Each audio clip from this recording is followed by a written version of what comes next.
നമസ്കാരം, ഏഷ്യൻ കാഫിലേക്ക് സ്വാഗതം. കുന്നമംഗലത്ത് കാറിൽ കടത്തുകയായിരുന്ന 146 ഗ്രാം MDMA-യുമായി യുവതിയടക്കം 4 പേർ പിടിയിൽ. ഇവർ MDMA വാങ്ങിക്കാൻ പോയ വാഹനം കർണാടകയിൽ വെച്ച് അപകടത്തിൽപ്പെട്ടു.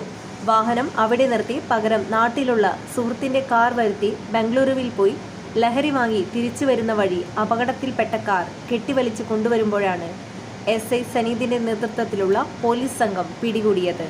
ഒളവണ്ണ പ്രദേശങ്ങളിൽ MDMA വിൽപ്പന നടത്തുന്നതായി പോലീസിന് നേരത്തെ തന്നെ വിവരം ലഭിച്ചിരുന്നു. പിടികൂടിയ മയക്കുമരുന്നിന് വിപണിയിൽ 10 ലക്ഷത്തോളം വില വരുമെന്ന് അന്വേഷണ ഉദ്യോഗസ്ഥനായ Kunnamangalam police inspector S Sreekumar പറഞ്ഞു.